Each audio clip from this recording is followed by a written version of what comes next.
So with SAMHSA, what happened is we did everything pretty much in the background, and we really lobbied hard to get it taken out. And the interesting thing that really, for me, that turns around, the CARD Coalition is made up of secular and religious organizations. It's a very, very old coalition, not in its current form, but it's been around pretty much since the beginning of the Republic. And the reason is the Baptists were really concerned that the Catholics would be named the state religion. So, you know, the other religious organizations, nobody wants any one religion to be given credit above the other religions. And so they're very invested in the First Amendment and the Establishment Clause and making sure they don't care about the no religion part like we do. They just don't want to have one favorite over the other. So we worked very hard on SAMHSA. We worked on it for a long time, and eventually we talked them into removing charitable choice. And it moved to the floor, and it was without charitable choice in it. Now, it still has to be worked on because it didn't get to the House that year. But that's just a sample of what goes on and what goes on in the background. And while I'm on this this subject, I do want to bring up something else that I think is really important and part of my message to you. They built the visitor center, the Capitol Visitor Center. You're all aware of that. Have you all been there? Isn't somebody not been there? Yeah, go. I've been there. Yeah, it's fabulous. I mean, it's in and of itself. It's a wonderful, wonderful thing. I spent 5 hours on one side, and you know they have a Senate side and a House side, and I'm going to go spend another 5 hours on the other side. But in any event, it's gorgeous. It's beautiful. It's a huge facility. And one of my personal friends in the Congress is Representative Debbie Wasserman Schultz. She comes from Florida, and she was put in charge of finishing the visitor center. And she's very much on our page on a number of issues, and so she made sure "In God We Trust" was not put anywhere in the visitor center. And she used the motto plurimus unus, you know, from many comes one, and she accomplished all of that. And a House resolution was introduced, which you're probably familiar with, that said that they wanted to put "In God We Trust" and I don't know, whatever that other thing is about God that they always want everywhere. And so the House resolution was passed, and it got on some people's radar screens, and then people started a little email campaign about that. And you know, I talked to Debbie's office about it, and they were well aware of it, and they were just going to keep it in committee. They were going to kill it in committee. They really didn't want to call attention to it. They didn't want any big campaigns going on around it. So that's what we did the first year, and nothing happened. And then the House resolution came up again, and some folks got a hold of it, and they started some very public campaigns about it.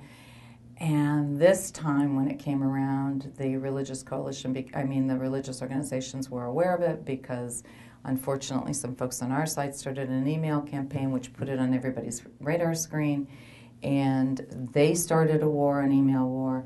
And when it came out concurrently. It bypassed everything. Nobody had to vote on it. It came out as a joint resolution from the Senate and the House, and they're now installing "In God We Trust" in the Capitol Center everywhere. So that gives you an idea of what can go wrong if we are not strategic in our thinking and how we handle things with the Congress. So Head Start was another program that we worked on in 2007. We got, they tried to insert Head Start, came up for reauthorization, and into 2008. And the reason we won on Head Start, they inserted charitable choice language in committee, but we got it removed because in Head Start is its own little civil rights provision. So it didn't just rely on 1963, 1964 civil rights laws. They had actually, when they had originally penned Head Start, they had penned its own little civil rights piece. So because of that, because we could use that, then we eventually talked them into removing it. And Head Start was reauthorized without charitable choice in it. They also, in 1998, put it in the Workforce Investment Act, which reformed federal employment training, adult education, and vocational rehabilitation programs by creating an integrated one-stop system of workforce investment and education services for adults, dislocated workers, and youth. And it's in there. Now, Bush came along, and the Congress wrote H.R. 7. And H.R. 7 is a failed attempt to pass a global bill applying charitable choice to all social services programs and they lost due to hiring discrimination and our hard work. So when he came along, when he first came into office, they tried to create this global bill that would just put it into everything, which would have been a nightmare. But they did lose. We worked really hard on that, and that was really great. But because they lost, Bush created the faith-based initiatives. So charitable choice, when you think about it, think about the Congress. Faith-based initiatives, when you think about that, it is applying charitable choice, but via the executive branch. So the problem with it when he started to do it is that it conflicted with federal law as it was written. And the way that it conflicted was because of the hiring discrimination. And so the Congress tried to avoid anti-discrimination provisions, and we worked hard to stop that and had some limited success on that.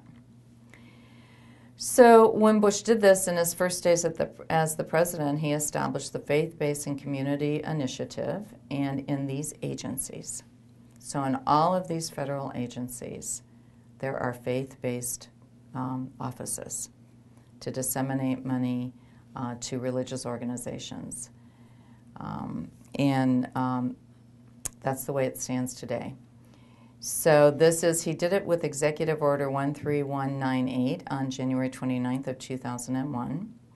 And this is just one of the first paragraphs about it, one of the sections establishing it.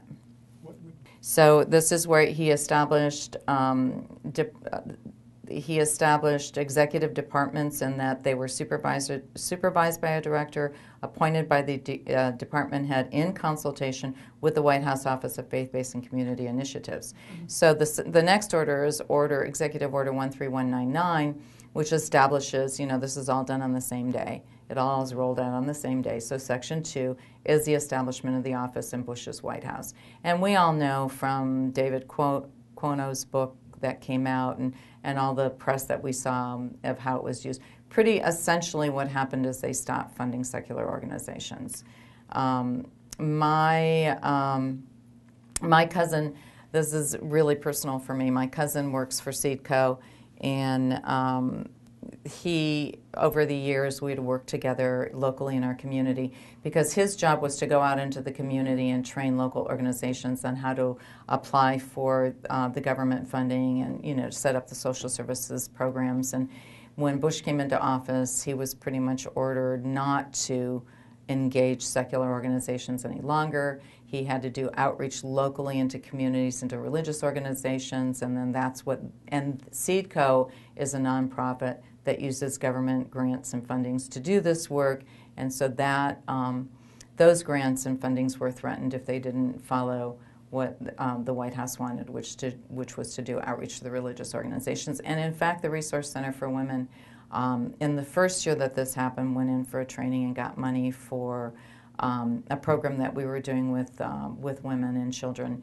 And we got the money and we did the program, and it was very successful. It was so successful that our executive director was brought up to one of the conferences here, and we were highlighted as an example of really using the money well. We were never funded again. And in fact, all of the funds dried up, and we had to close. After 25 years, we had to close the Resource Center for Women in Pinellas County, which was really sad. And I think that that's fallout. I don't know how many secular organizations are gone that did this kind of thing. I don't think that there's been very little press on that.